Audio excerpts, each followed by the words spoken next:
Hey, this is Chuck from Monocoque Metalworks.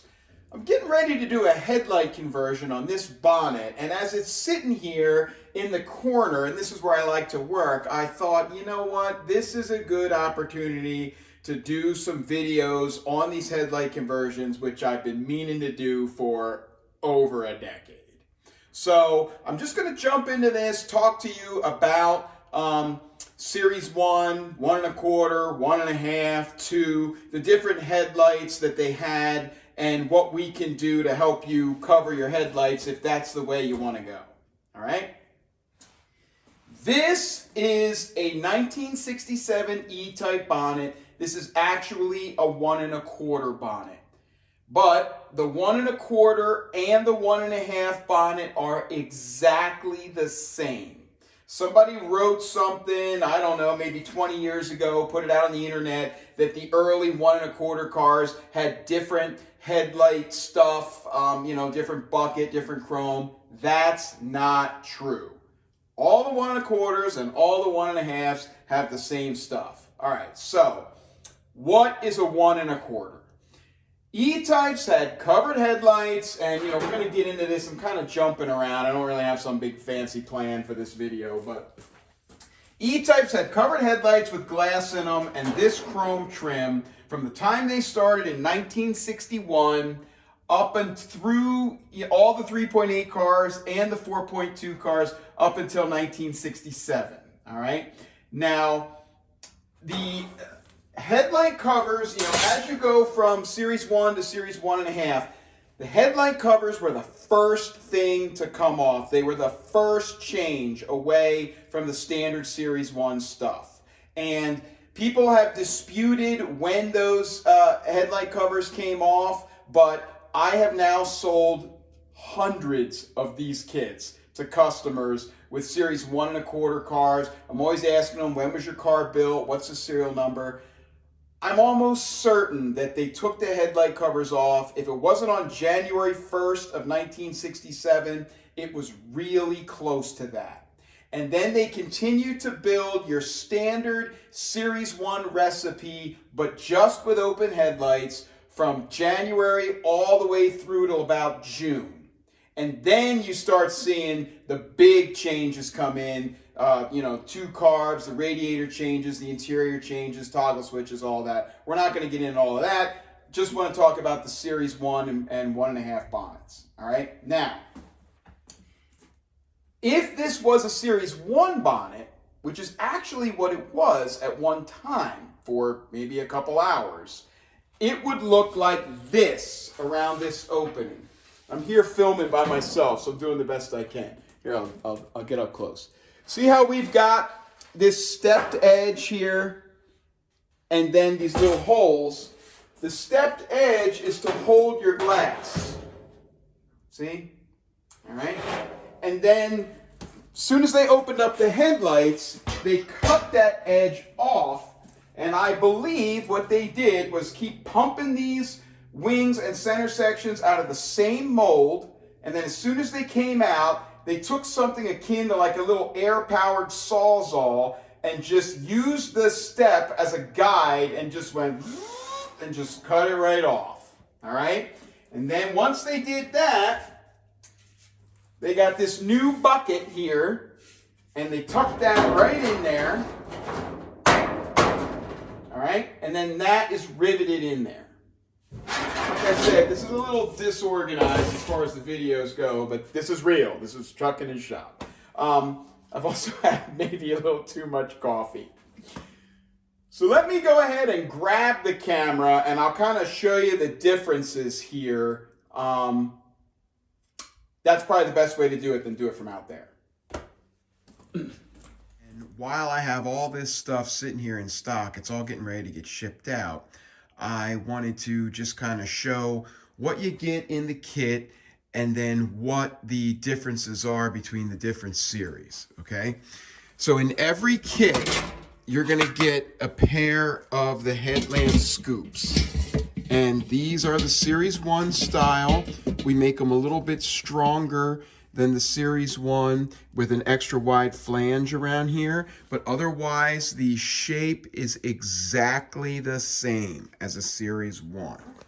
These are tricky to fit, but the pattern's been checked 100 times. This is the only part I ever get complaints about because they're so tricky to fit, but they are right. Okay, so you're always going to get a pair of headlamp scoops. All right, and then with a 1 1/4 or a 1 1/2 conversion, you're going to get a pair of headlamp diaphragm panels that take that Series 1 style bucket that goes into the wheel well. Okay, and you are also going to get a set of flanges. All right, so hang on a second. let me reorganize. Okay, I reorganized. We'll do this a little bit differently, okay? First of all, with every kit, you get a pair of those scoops that I just talked about, okay? And then in addition to the scoops, with the 1 1/4 or the 1 1/2 kit, you're going to get the standard 6-cylinder headlamp diaphragm panels. They've got all the same holes and everything, except they've got this ring, which is identical to a Series 1, where that headlamp bucket is going to mount and hang into the wheel well. We are looking at it from as if you were sitting in the seat of the car, okay? So that's the inside part that goes in the wheel well. Then you're also going to get a set of conversion flanges. This is kind of the key to the kit. I make these all by hand myself. They are hand fitted. They are very, very close. You might need a little tweaking depending on how your bonnet is cut, but each one has the standard 1/2 inch step to hold the glass and rubber, and then I give you 3/4 of an inch on the outside. And you're going to see different ways to use that. But that is what you need for the 1 1/2, 1 1/4. You just need to add that flange back in. Okay, now with a Series 2, you're going to keep the same diaphragms because these are the same diaphragms as this kit. You got the same diaphragms because you're still working with a 6-cylinder bonnet. You're still going to put in the Series 1 bucket that hangs into the wheel well. On the flanges, the outer flange for the wings is exactly the same, but the inner flange is this funny shape because the cutout for the bonnet on the Series 2 scoop is scalloped in deeper. I think it was so the headlights could cross over each other better. I don't know, but it's scalloped out a lot more. So in addition to adding in the stepped flange, you also need to add in material to close in that hole. Now, it's not quite this much material because, again, I'm giving you that 3/4 of an inch, all right? So over here, you got 3/4 of an inch of overlap, about that sanded part, and then that much is going to be sticking out. So your current hole is going to stop about here. And that is why with a Series 2 or a Series 3, you have to repaint the bonnet because you've got that section sticking out. Okay? Now we go over to Series 3. Same headlamp hole. So you've got the same flanges as we had over here in the Series 2 kit. Okay? But in this case, we've changed the diaphragms. And the diaphragms have the same mounting ring. This outer shape is the same on all the bonnets. You can see that.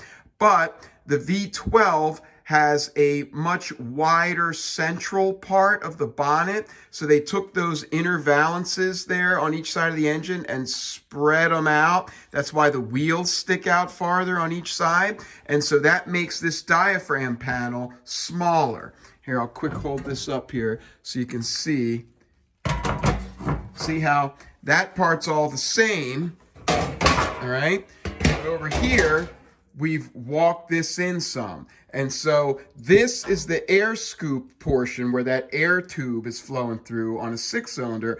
On a V12, that air tube is smaller and up higher, okay? So you can see on the V12, we've added in the backing plate to stiffen this up, and this is where your ears stick out for the gas strut that holds the bonnet open. Now, I don't make the ears or supply the ears. You're gonna drill the old ears out of your existing diaphragm panel and weld them into here. It's very easy. The ears are a much thicker metal, and the plain and simple fact is this is a sheet metal shop. So they're too thick to punch the holes, cut them on any of our shears. I'm just not set up for that, and you've already got a pair, so use those and recycle them, okay?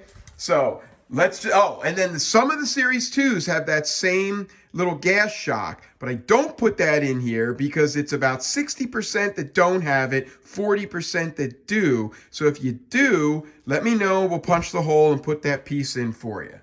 All right, so recap. Series 1, you're getting scoops, headlamp diaphragms, and the flanges that are simply going to add that little flange in. All right?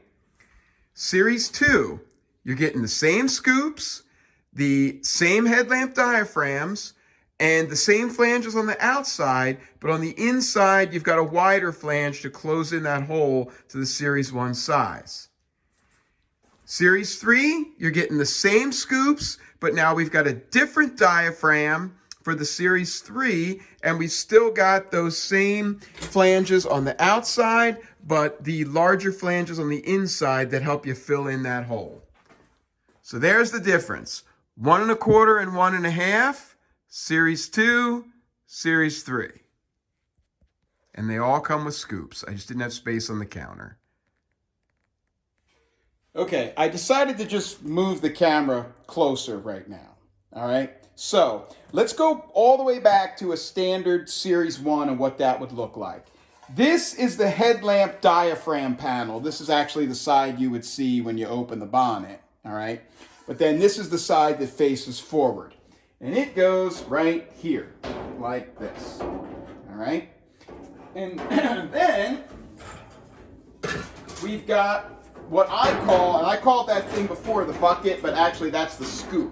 This is the bucket, and the bucket goes in here like that and mounts right to this ring, this part of the diaphragm. And yes, the bucket hangs into the wheel well. Now this is just an old Series 2, Series 1 1/2 style bucket that I had laying around. I don't have any Series 1 buckets here right now. The Series 1 buckets are cut off in the back at an angle so they don't bump into the wheel. I wish I had one of them to show you, but I don't. But you can look it up, all right? So what they had was you had this diaphragm in here, you had your bucket mounted into there and hung into the wheel well, and then your headlight bulb went into that, and then you had this scoop, which is basically nothing more than a trim piece that goes in here and covers this up so you're not looking down in there and seeing the wiring harness and all of that. Actually, D-types didn't have this because they don't do anything other than, you know, clean it up a little bit, and it just adds weight for a race car. But the Series 1s had this in there. While I'm talking about this piece, this is the piece I get more complaints about than anything I've ever made. I basically don't get complaints anymore because all the patterns are tuned in, but I get calls about this all the time. So before you call, this thing is exact to a Series 1, and they never fit that well, and you've really got to finagle them, all right? Also, you must space these out from the headlight diaphragm panel. They spaced them out about a 1/2 inch up here and about 3/4 of an inch down here with little spacers that kind of cock them like that. You're going to need to do that to make it fit right. I don't know. That's probably the wrong part of the video to say that. There you go. All right. So, again, you had your diaphragm here. It's got a big hole in it that mounts the headlight bucket on. You've got a little trim piece here that mounts on, and your headlight bucket hangs into the wheel well and has a flat back so it doesn't interfere with the tire. All right. Now, when they switched over to the open headlight in January of '67, most people think, you've got to be able to hear this echo. Most people think that they did that because they had to get rid of the covers for, you know, they were outlawed or something. That may have been true, but my understanding is that the real reason was that the U.S. came out with a law, regulation, whatever, that you have to be able to see the headlight bulb from the side of the car. All right? And on a Series 1, we just showed you that bucket and that bulb are, no, it's upside down, they're about here. They're back in there, all right? So they had to come up with some way to get this thing to about here so that you could see it from the side of the car, all right? So what they did was they couldn't have, they needed this mounting point to be way up here. So they didn't change their diaphragm panel, they just scrapped that one and they went to a different diaphragm, all right? This piece here is exactly the same as a Series 1. But instead of spot welding in that mounting ring, they just spot welded in this circular hump piece. This actually is the original from this bonnet, all right? And this went up in here like that. So now it's just a wall, okay? Then they came up with this scoop I showed you before. They put that piece in there, it was just a wall. Then they cut the flanges off, okay?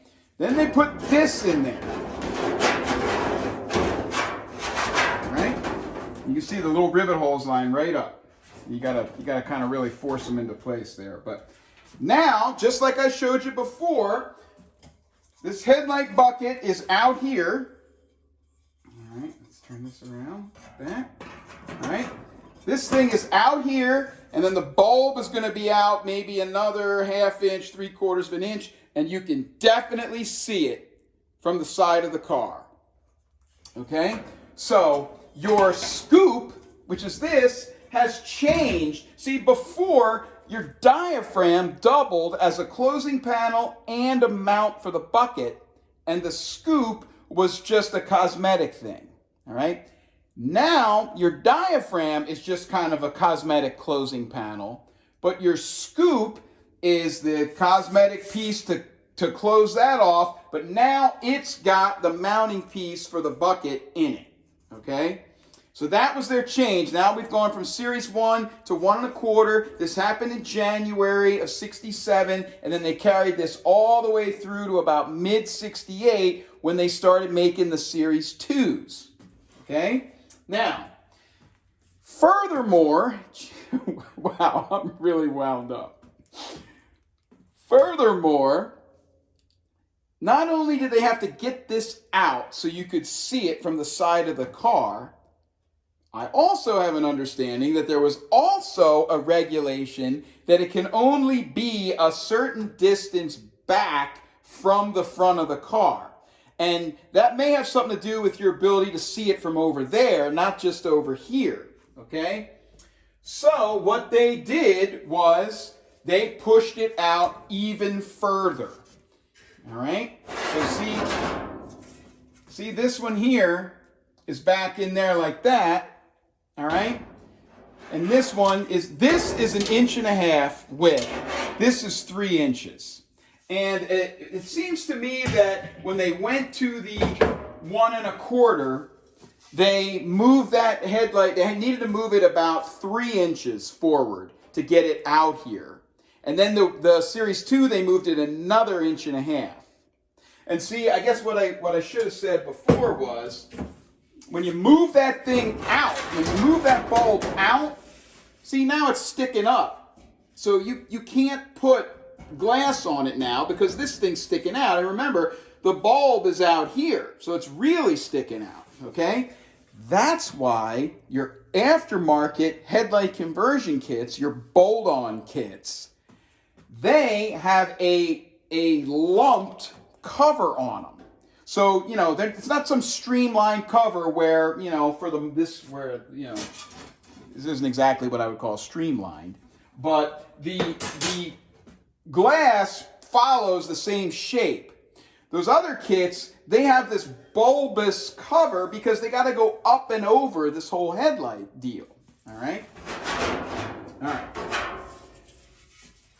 What we do with our kits is we are taking this sheet metal, and again, this is a 1 1/4, but it would be the same if it was a 1 1/2, and we are removing the pieces that make it a 1 1/2 or a 1 1/4, which is this diaphragm and this scoop, all right? We are replacing them with the Series 1 style pieces, which is this diaphragm and this scoop. And then we are simply adding back in the flanges that were cut off by the factory. And that's where this piece comes in. Now, I hand make these myself. I hand fit every one. All right? So see, this is that one, fits right there. You see it's riding up because I can't go front and back at the same time. But you will see that the fit is quite good. And I'm gonna have to get behind the camera now to show you that. All right? So let me try that.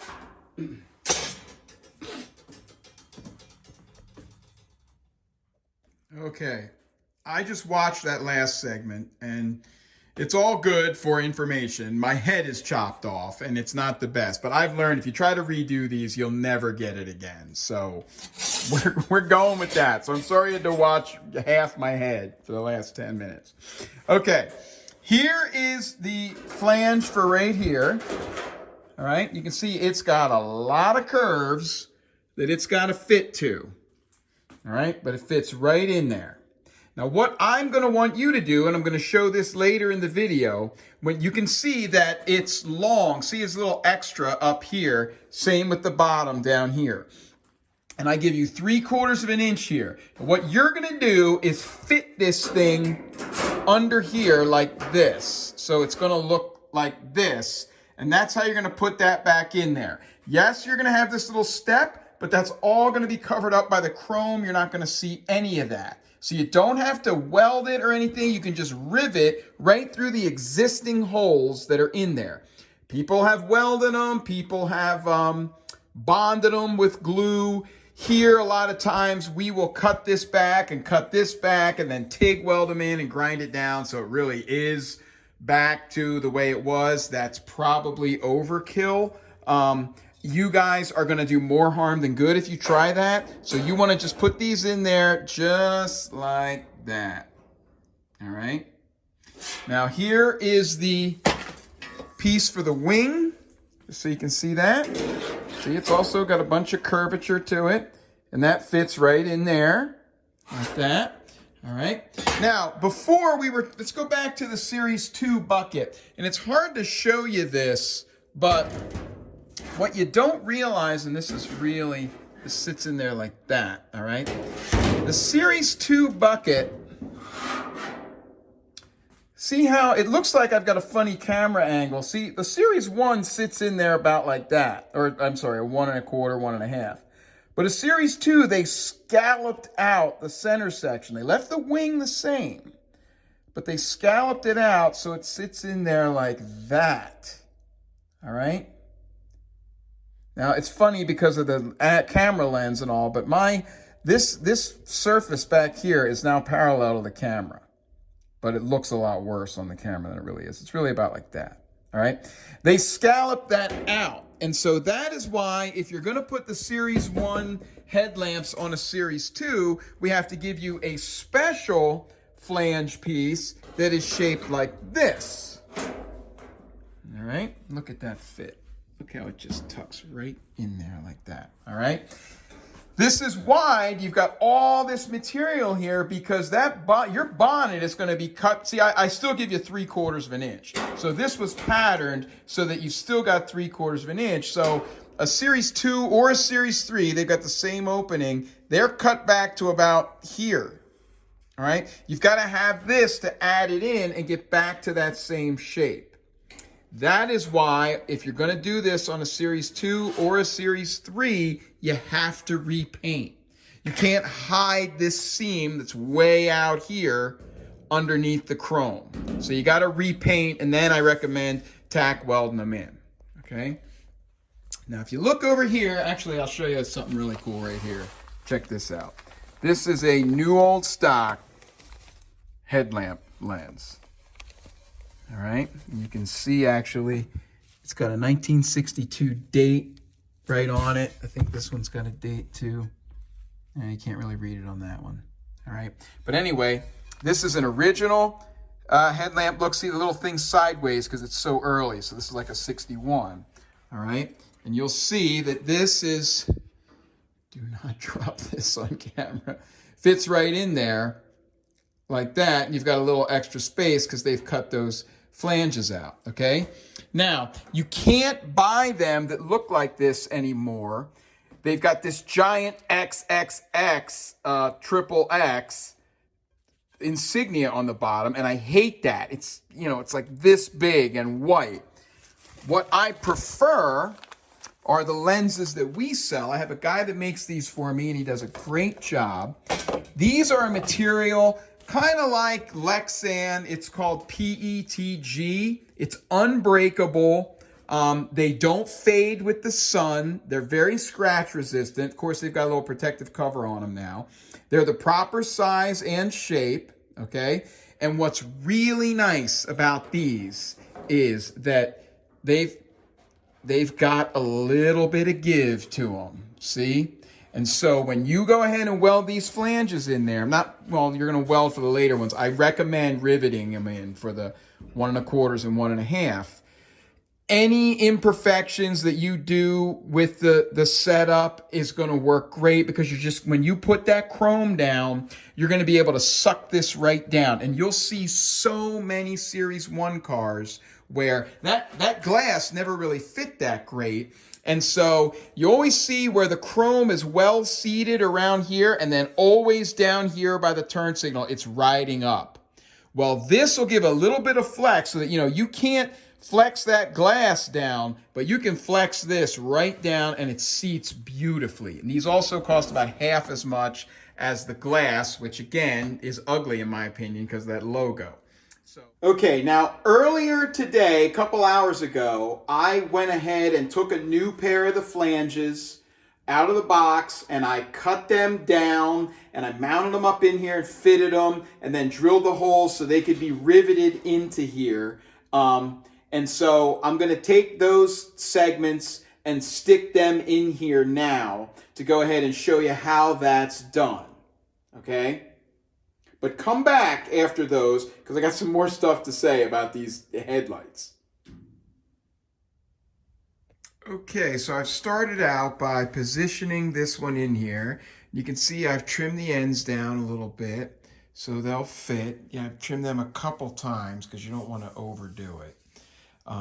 And then they're clamped up in here. And as you saw before, that lens was kind of tight here on the edge, and then it was a little wider here. So these cuts don't always follow the stepped edge exactly right, but they give you the general idea. So now you can see I kind of marked these with a marker, but I'm probably just going to run a drill right through here and then just rivet it in place. Okay, so I've drilled those holes and I've got these clecos in there. All right, and those are just the factory holes. Now there's no hole up here, so you're going to want to pick a spot where you can really just kind of pull things together. See, if I do it right there, it'll just pull things up. And just put one more hole up in there. This doesn't need to be super tight, like I said before. You're not building the Brooklyn Bridge here. You're just holding in a piece of glass or plexiglass. And then like down here, you can see it doesn't quite pull up tight. You know, you could put an extra one in there if you want to, but it's really not necessary.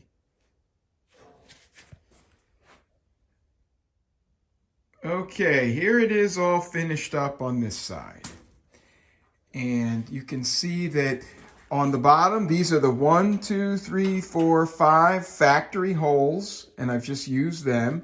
Same thing on the top, 1, 2, 3, 4, 5 factory holes. They're always going to be in the same spot.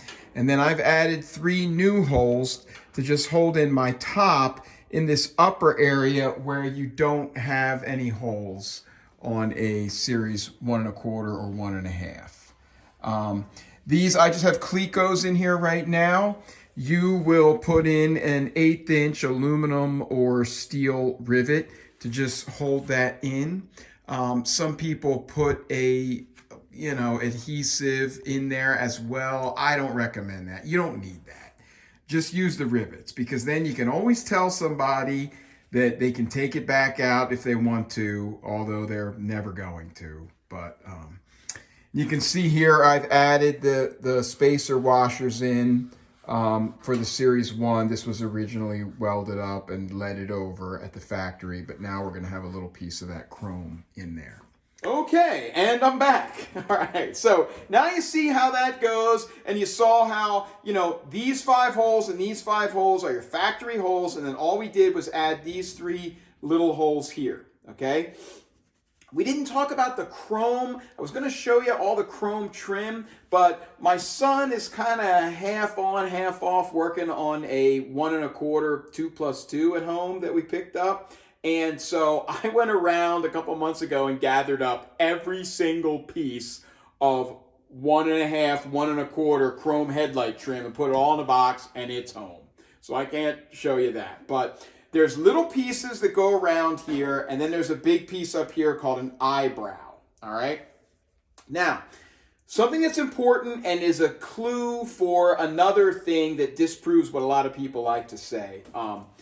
These wings are bolted on here with your oval washers, and then there is a spacer washer in here. And that spacer washer gives you a gap that's wide enough so that those little brass clips that hold the chrome beading on can be shoved down in there and then bent over, okay?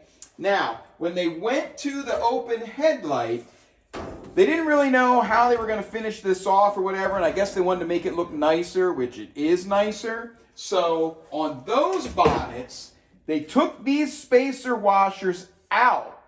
They clamped this together tight, then they tack welded the bottom and the top with a little MIG weld, all right? And then they leaded this over and smoothed it out, so that when you put this bucket in, it's just smooth to here, and then this is just smooth paint and metal, all right? So you don't have that little chrome beading down here, and then the beading up top on a Series 1, it comes all the way to here, but on a 1 1/4 or 1 1/2, it only goes to about here because that eyebrow has like an extension piece on it. So when you do this headlight conversion, you're going to need a piece of Series 1 bonnet beading that's this full length. But you can then use the scrap leftover shorter piece to cut a little section out of it, bend it a little bit, because they're made of brass, it's pretty easy to bend. And you just bend that down like this and use that for your little piece there. Now, I've seen people, if they're doing a restoration, and a lot of people buy these kits as part of the restoration, they will go ahead and melt the lead out, as I've done here, cut the little tack welds, and then put the spacers in and put that little chrome in so it's identical to a Series 1. But a lot of people do our kits on cars that are painted, and when you do that, you really can't do that. So it's all Series 1. They get the longer chrome for up here, but then for down here, they just leave that smooth seam. Most people don't really notice. That's the only downside to doing it on a painted car. All right? Now let me stick this in here. This is very important. If you're doing this on a car that's painted, you're going to have to take this headlight scoop out. Okay? Now these scoops are riveted in. But they're riveted in with these special rivets. All right? I don't know how this is gonna work. Here, let me see, because I can get behind the camera. There.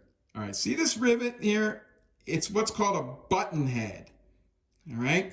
And then also, you must have this little spacer washer on there. Let's see if I can show you that. All right? You gotta have that little washer on there because that allows the rivet to sit up high enough so that the chrome, see this little button head is what holds the chrome.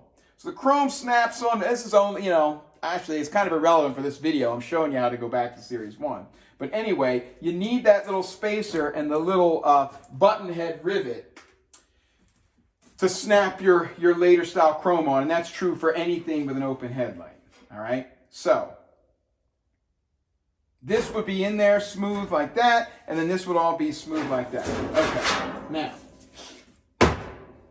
people love to say, this is one of the biggest wives' tales with E-types, that as they were being made, they were just mixing and matching and draining the parts bin of whatever parts, and they love to say that about the 1 1/4 cars that were built in the first 6 months of '67, that my car came from the factory with covered headlights. That's not true, all right? You can't run a company that way. These things were coming down the line. Someone walked up to the line and said, all right, or maybe even before they were on the line, but starting with this car on this day, we're doing it this new way, all right? You can't just, as they're coming down the line, say, oh, you know what, let's put covered headlights on this one, because they're already painted. They've already got this in there, all right? This is already riveted in there and painted over, and this is welded up and leaded. So it doesn't work. They've got a different wiring harness. They've got different headlight buckets. All the chrome is different. The beading, the whole 9 yards is different. So one day they switched, and then everyone after that was like that. And that's how Jaguar did things. They said, all right, you know, for example, mid-65, they changed the pedal box, you know, and it's got a different firewall arrangement. So everything that came down the line after that had the new pedal box, all right? So one day in early '67, they made this change, and they all came down after that. What made me think of that was that the scoop was already riveted in with the little button head rivets and painted over, okay? So if you're going to do this conversion on a car that's painted, you have got to make sure that when you pop this thing out of there, you don't flake the paint off. And the way you do that is by taking a good strong razor knife and tucking it in here right along this edge and just going right down to metal along the edge and cutting all the way around. Then drill your rivets out, then pull this out. Now, of course, when you do that, you're gonna end up with about a 1/2-inch track all the way around that is not painted. But that's right where these holes are, and that is all gonna get covered up by the chrome. You know, the Jaguar loves to use fat chrome to cover things up, so there it is. All right.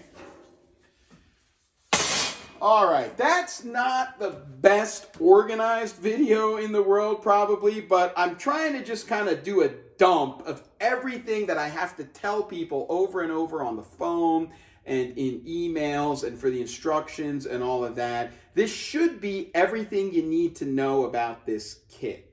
All right, our aim is to take your 1 1/2 or 1 1/4 bonnet and back it up by removing a few parts, weld the flanges back in, and after that, you have a Series 1 bonnet. It's got the same small opening, and you complete the job with just off-the-shelf stock Series 1 parts. The bucket, the longer beading, the chrome trim. If you want to use the safety glass, fine. If not, we have the PETG lenses, which work great. And again, they're very forgiving when you're trying to fit all this. I think that's about it. I only have half this building. The people over there probably think I'm insane because I've been rambling on for an hour about this when there's no one here. But I always feel like you guys are here when I'm talking to the camera. I feel like there's a crowd out there. So hopefully somebody will watch this and get something out of it. I hope this helps with a little bit of the history, you know, how they did it, why they did it, and how we can help you get back to stock, bone stock Series 1 covered headlights. When you do that conversion to a Series 2 or a Series 1 1/2, that's kind of a preference thing for your car personally. When you do it to a 1 1/4, it drastically increases the value. Everything up until about June of 67 is considered a Series 1 car by serial number. So you kind of get a pass on putting the covered headlights on those early 67 cars. And everybody wants covered headlights, except for my son, who loves the open headlights. But this is a way that you can go right back to that bone stock. It's the right look. It's the right shape. I don't like those bolt-on kits because, you know, if Jaguar didn't have to make these changes, they would have had this thing on there all the way through 74, I think. So I'm just helping you get back to that. Thanks for watching.